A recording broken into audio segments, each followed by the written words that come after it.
Bismillah, assalamualaikum warahmatullahi wabarakatuh. Alhamdulillahi wassalatu wassalamu ala rasulillah wa ala ahlihi wa ashabihi wa man tabi'um bi ihsan ila yaumiddin, amma ba'du. Kaifalukum ayyuhat thalabah, la'alakum bi khairin walhamdulillah. Bagaimana kabarnya hari ini teman-teman? Insyaallah kita akan melanjutkan pelajaran kita fikih mengenai zakat mal.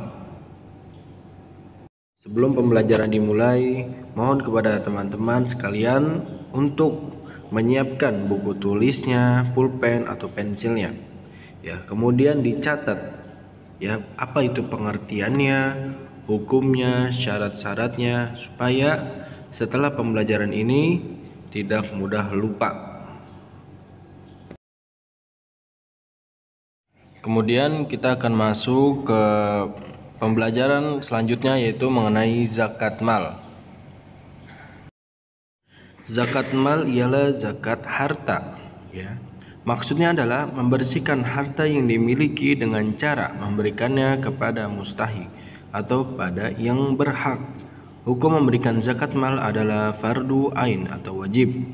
Perintah mengeluarkan zakat mal sama halnya mengeluarkan zakat fitrah.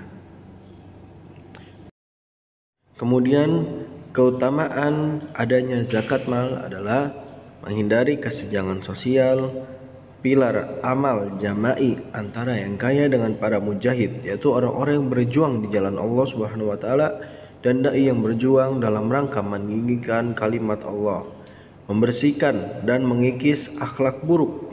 Nah, alat pembersih harta dan penjagaan dari ketamakan orang jahat.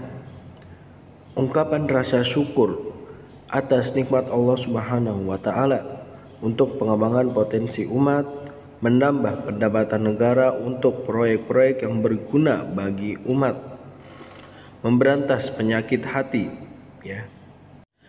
Penyakit hati yang dimaksud ini adalah penyakit kikir, ya, orang-orang yang pelit.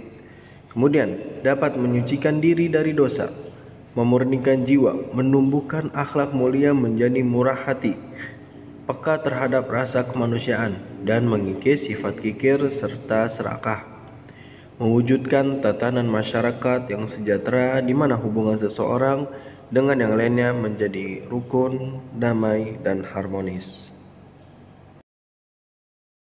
Syarat orang yang wajib zakat mal: pertama, beragama Islam, merdeka, ya, bukan hamba sahaya, balik dan berakal, milik penuh, artinya harta tersebut memang benar-benar milik orang yang hendak berzakat.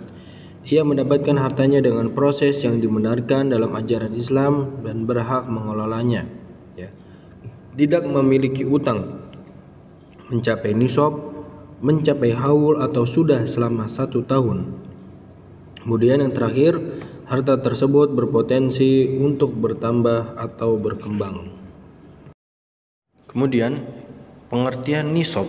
Nisab artinya batas minimal harta yang wajib dikeluarkan zakatnya. Nisab harta benda seperti hasil perdagangan, emas dan uang ialah senilai dengan harga emas murni seberat kurang lebih 85 gram. Besar zakat yang wajib dikeluarkan ialah 2,5% dari 85 gram dari nilai harta yang dimiliki. Adapun nisab pertanian dan peternakan ada ketentuan sendiri. Adapun haul adalah satu periode masa berlangsungnya suatu usaha atau masa disimpannya harta. Zakat harta kekayaan, perdagangan dan peternakan haulnya adalah setahun sekali, ya, berdasarkan penanggalan Komariah. Adapun zakat pertanian dan perkebunan haulnya adalah setiap kali masa panen. Jadi ketika seseorang memiliki harta, misal emas, ketika sudah lebih atau setahun, genap setahun, maka ia wajib mengeluarkan zakat dari emas tersebut 2,5%-nya saja. Contoh sebagai berikut: nisab zakat mal berdasarkan ketentuan syariat Islam adalah ketika seorang muslim telah memiliki harta setara dengan 85 gram emas 24 karat dalam kurun waktu yang sudah mencapai haulnya 1 tahun. Zakat mal terdiri atas beberapa jenis seperti zakat harta atas harta simpanan, zakat penghasilan, zakat hasil pertambangan, zakat perniagaan, zakat pertanian, serta hasil ternak dan lain sebagainya. Dari harta yang telah mencapai nisab tersebut, setiap muslim harus mengeluarkan zakat sebesar 2,5%.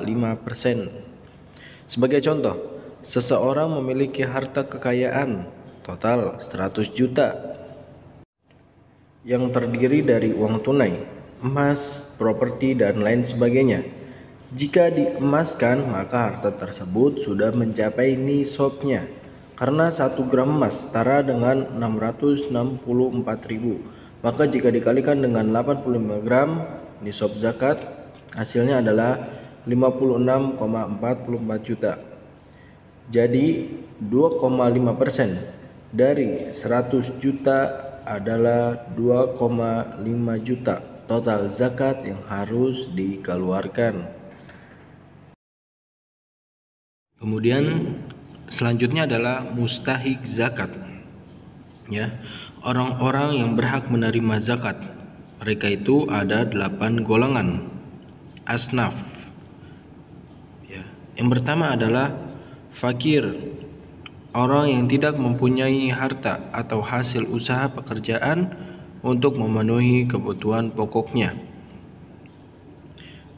Kemudian ada miskin, orang-orang yang mempunyai harta atau usaha tetapi tidak mencukupi kebutuhan pokok hidupnya sehari-hari, hampir sama.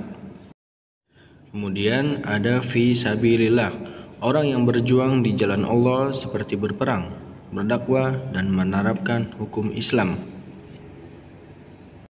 Kemudian ada mu'alaf, yaitu kelompok orang yang dianggap masih lemah imannya karena baru masuk Islam, atau bisa diartikan orang yang baru masuk Islam. Selanjutnya, gharim, orang-orang yang memiliki hutang, menanggung hutang dan tidak sanggup untuk membayarnya. Kemudian ibnu sabil, orang yang terputus bekalnya dalam perjalanan atau biasa disebut dengan musafir, dan para pelajar perantauan. Kemudian amil zakat, yaitu panitia, penerima, dan pengelola zakat. Orang-orang yang bekerja mengurusi zakat. Dan yang terakhir adalah rikob atau mukatab, hamba sahaya atau budak. Hamba sahaya yang dijanjikan merdeka oleh tuannya apabila ia mampu menebus dirinya sendiri. Rikob atau mukatab. Kemudian yang terakhir adalah orang-orang atau golongan yang tidak berhak menerima zakat, yaitu pertama adalah Bani Hashim, yaitu Nabi SAW dan para kerabatnya. Kemudian orang kaya yang hartanya berasal dari penghasilan dan usahanya. 3. Orang yang berfisik kuat dan berpenghasilan cukup. 4. Orang yang dinafkahinya. Kemudian orang yang tercukupi nafkahnya oleh yang menanggungnya. Kemudian budak, budak hamba sahaya. Kenapa? Karena mereka mendapat nafkah dari tuannya. Dan yang terakhir orang kafir, orang kafir tidak berhak untuk menerima zakat, karena syarat untuk orang-orang penerima zakat yang sudah disebutkan tadi, salah satu syaratnya adalah harus orang Islam. Alhamdulillah kita sudah selesai dari pembahasan zakat mal. Bagi teman-teman yang belum paham, Ustadz persilakan untuk bertanya setelah materi ini. Itu aja dari Ustadz. Wabillahi taufiq wal hidayah. Assalamualaikum warahmatullahi wabarakatuh. Wa syukran jazakumullahu khairan katsiran.